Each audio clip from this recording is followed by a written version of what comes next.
Shalom, selamat pagi, salam sejahtera dari Tuhan kita Yesus Kristus. Betapa baiknya Tuhan kita, Dia tidak pernah meninggalkan kita sedetik pun. Dia tidak pernah menjauhkan diri dari kita. Hanya mungkin kita yang kerap kali dalam kehidupan kita kehilangan arah dan menjauhkan diri dari Tuhan. Karenanya adalah sangat baik bagi kita untuk setiap hari kita duduk diam di kaki Yesus untuk mendengarkan firman Tuhan, merenungkan kebaikan Tuhan, dan menjadikan itu sebagai dasar bagi kita atau arahan bagi kita dalam kita menjalani hari-hari kita, agar kita tidak terjauh dan kita tidak terhilang dari tujuan Tuhan dalam kehidupan kita. Kita bersyukur pagi ini kita masih boleh diberi kesempatan untuk mendengar suara Tuhan melalui perenungan pagi hari Senin 21 April 2025. Sebelum kita membaca merenungkan firman Tuhan, mari kita berdoa. Kami berterima kasih Tuhan Yesus untuk pagi yang indah yang Kau anugerahkan bagi kami. Bahkan tubuh yang sehat, tubuh yang kuat menjadi milik kami semua karena anugerah daripada Tuhan. Dan saat ini Tuhan, kami mau membaca dan merenungkan firman Tuhan. Tuhan Yesus tolong kami sehingga apa yang kami baca itu mampu kami lakukan dalam kehidupan kami setiap hari. Setiap kuasa kegelapan yang mencoba untuk mencuri benih firman-Mu, kami mau bersatu hati, kami mau tolak, kami patahkan, kami hancurkan kuasanya di dalam nama Tuhan Yesus Kristus.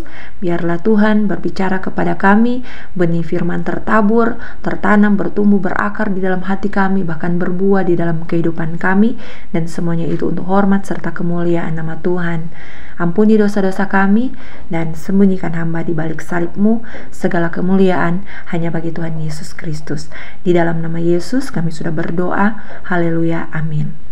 Saudara-saudara yang dikasihi oleh Tuhan kita Yesus Kristus, pembacaan Alkitab kita terambil di dalam Perjanjian Baru, kitab Filipi pasal 2 ayat 5 hingga ayat yang ke-7.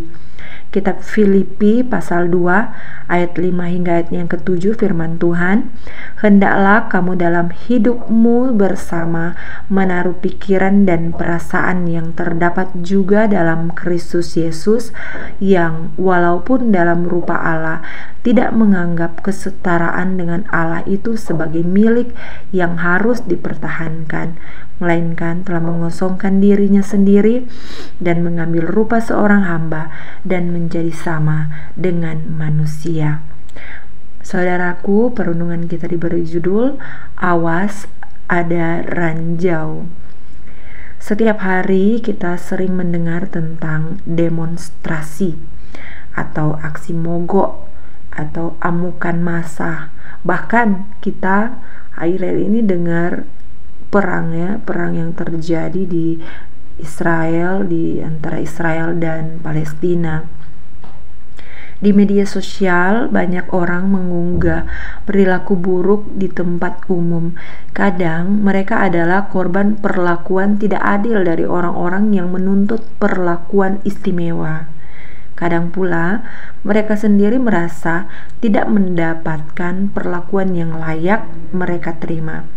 Dan terlepas dari benar atau tidaknya tuntutan tersebut, seringkali semua dibayangi oleh rasa marah dan ajakan untuk berpihak. Saudara-saudara yang dikasihi dan yang diberkati oleh Tuhan kita Yesus Kristus, ada sebuah artikel yang diterbitkan pada tahun 1993 menuliskan hasil penelitian di Florida yang cukup mengkhawatirkan tentang efisiensi pompa jantung. Ya, hasilnya menunjukkan bahwa kemarahan adalah emosi paling kuat dan berbahaya bagi jantung. Amarah mengurangi jumlah darah yang dipompa ke seluruh tubuh lebih banyak dibandingkan emosi lainnya dan seringkali menyebabkan masalah kesehatan. Lalu, bagaimana seharusnya kita bersikap sebagai anak-anak Tuhan, sebagai murid-murid Kristus? Menghilangkan kemarahan sepenuhnya jelas susah ya, tidak mungkin. Bukan hanya karena itu adalah emosi yang diberikan oleh Tuhan untuk melindungi kita dari bahaya, tetapi hal itu juga karena sebagai manusia kita sulit melepaskan kedagingan yang tidak menyukai ketidaknyamanan dalam bentuk apapun. Biasanya ketika kenyamanan kita terganggu, kita bereaksi dengan ketidaksukaan atau kemarahan. Saudaraku yang dikasihi oleh Tuhan, dalam kehidupan sehari-hari, rasanya seperti berjalan di ladang ranjau. Ketika seseorang menginjak pemicunya, kita meledak. Gitu. Pemicunya bisa bermacam-macam, mulai dari norma sosial, trauma, hingga kesombongan kita.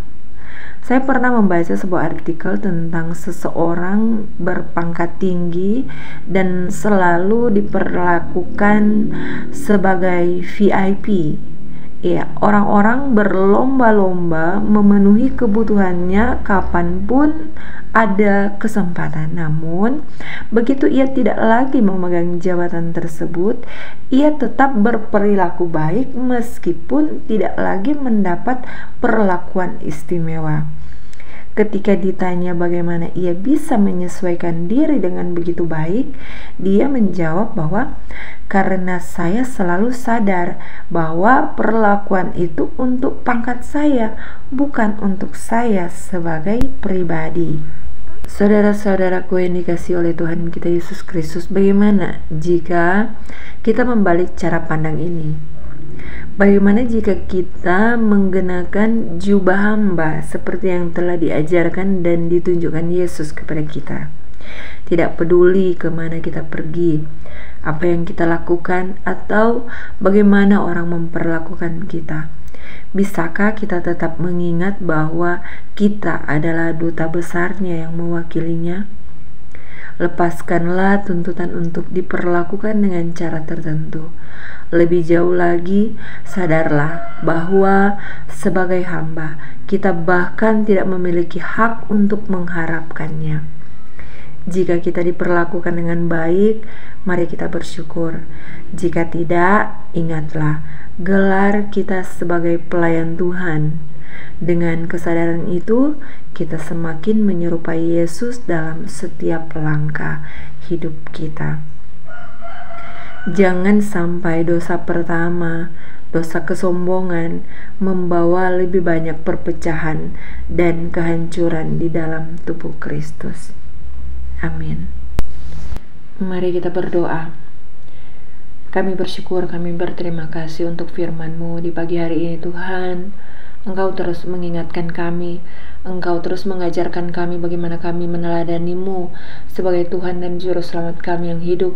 Kami meneladani Engkau yang memiliki hati seorang hamba. Kami dalam segala pekerjaan, dalam segala usaha, dalam segala pelayanan kami harus memiliki hati seorang hamba. Segala kemuliaan biarlah itu menjadi bagian Tuhan. Segala keistimewaan yang diberikan kami tetap mengingat bahwa semuanya itu untuk Tuhan, untuk kemuliaan Tuhan, dan kami adalah dutanya Tuhan untuk menjadi berkat bagi orang lain. Terima kasih Tuhan. Tuntunlah kami di sepanjang hari ini dalam setiap pekerjaan, tugas pekerjaan kami, tanggung jawab kami, dalam segala usaha kami. Tuhan, Engkau memberkati apapun yang kami lakukan, sehingga semuanya itu Tuhan berkenan di hadapan Tuhan.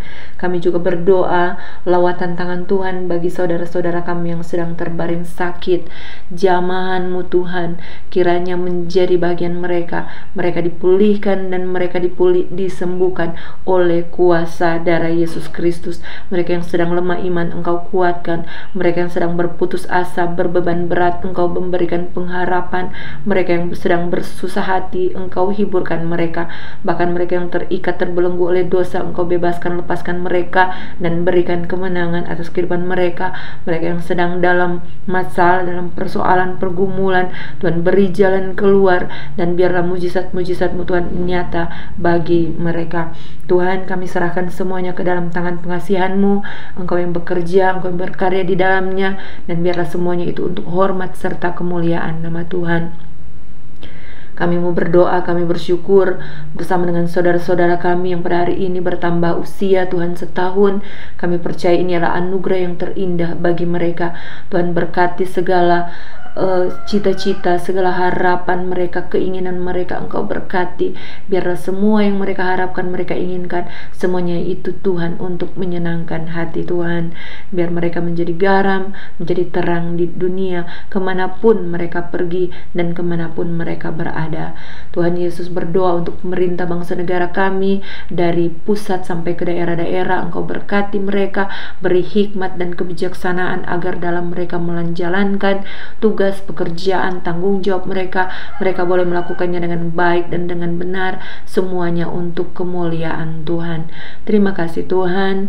Doa kami belum sempurna, kami mau menyempurnakan doa kami dengan doa yang sudah Engkau ajarkan kepada kami. Doa Bapa kami akan kami ucapkan bersama-sama. Bapa kami yang di surga, dikuduskanlah nama-Mu, datanglah kerajaan-Mu, jadilah kehendak-Mu di bumi seperti di sorga. Berikanlah kami pada hari ini makanan kami yang secukupnya, dan ampunilah kami akan kesalahan kami, seperti kami juga tahu mengampuni orang bersalah kepada kami. Dan janganlah membawa kami ke dalam pencobaan, tetapi lepaskanlah kami daripada yang jahat, karena Engkaulah yang mempunyai kerajaan, dan kuasa dan kemuliaan sampai selama-lamanya. Saudara-saudaraku, angkatlah tanganmu dan terimalah berkat Tuhan. Allah sumber pengharapan memenuhi kamu dengan segala sukacita dan damai sejahtera di dalam iman kamu, supaya oleh kekuatan Roh Kudus kamu berlimpah-limpah dalam pengharapan. Amin.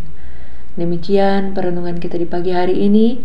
Berbahagialah setiap kita yang menjadi pelaku firman dan bukan hanya menjadi pendengar saja.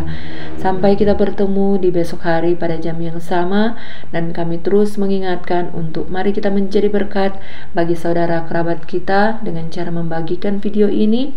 Berkat yang sudah kita terima, mereka pun menerima dan turut merasakannya. Shalom dan selamat pagi.